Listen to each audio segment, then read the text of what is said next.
Welcome to another Writing 1 presentation. This is another in our series on searching for sources. In this presentation, we're going to talk about searching for sources using the library and web. Please follow along with this presentation by looking in the How to Write Anything book, Chapter 38, and a few pages in the Pocket Style Manual, 93 through 94 and 97 will also be referenced. The Ancilla College Library is your home for research sources online and on campus. Many of my online students actually are on campus quite a bit, and I encourage you to go spend some time in the library, not just messing around and doing other homework, but actually doing some research. They also have quite a few resources online that you can look through. And again, we have various lessons and tutorials to look at those specifically within our Writing 1 class. You can see the web address for the Ancilla Library right on the screen. When you're looking for these great sources then, you want to know where to look, and you can look in periodical databases, and your Ancilla College Library offers access to several major databases. The library actually provides an excellent tutorial on how to use the EBSCOhost database. Those lessons and other information on searching the databases are in the presentation, Digging into Databases, Your Best Research Source. And you'll want to look through that, and we'll also have some exercises to help you solidify and practice that information.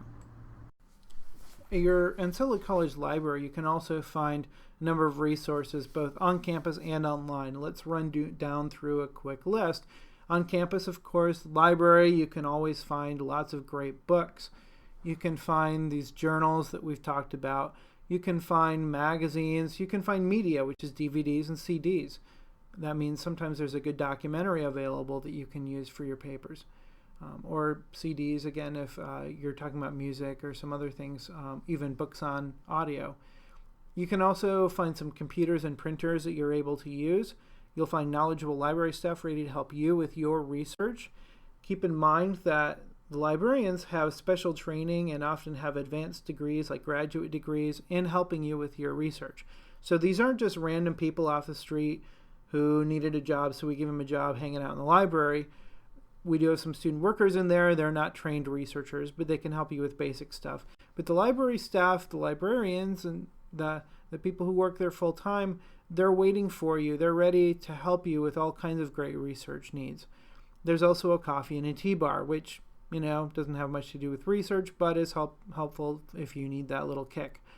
Online, the library also offers some ebooks, so you can read electronic versions of books, periodical databases that you'll learn about, specialized subject search resources, so especially if within your field you're looking for very particular information, some of those databases do have specialized search for you. Resource centers that help you dive more into specific topics as well. They also have some good tutorials that will help you learn how to use these different resources and databases. They have information about copyright, so you don't violate copyright information. And then they do have a library catalog search that will also help you as you're searching for all these different things that will be of great benefit to your research. Hopefully, as a result of going through all these different presentations, you've realized that you have quite a few options for researching that you really shouldn't need to use the web a whole lot.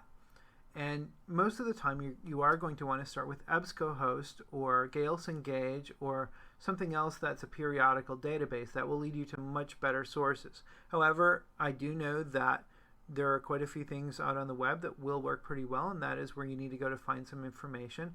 So let's go over some real basic broad things, and then in a later presentation we'll talk about evaluating sources. And that's even more important than learning how to search. Searching is something that depends on the search tool or search engines, and as we see here, you can use search engine tools to sort of narrow those down. Again, if you need to learn better how to do those, you can see different tutorials on those. You can find all kinds of things on the web as you're searching to help you learn how to use those. It's so exhaustive that I can't begin to cover it, but you feel free to look up something about search tools depending on your favorite search engine. Big piece of advice here though is avoid clickbait. And here I'm talking about those 10 reasons that blah blah blah articles like on BuzzFeed or some of these other ones, even some that have traditionally been pretty decent sources for news like Huffington Post and others have really gotten into this whole clickbait thing. And what I mean by that is they're trying to capture us with their big headlines and sometimes really sensationalist things. And what they're trying to do is get us to go on there and click through their articles. Usually they get paid by the number of pages people click on, and that's how they sell advertising. It's just how they make money. Nothing wrong with that. But keep in mind that usually those sorts of things are not going to be good sources. And in fact, my experience is usually they don't even lead to good sources because they don't really give a lot of information or references where they got things. So try to avoid that at all costs, really. The other thing is, again, learn to evaluate sources. That's going to prove a bit more important than simply how to use a search engine.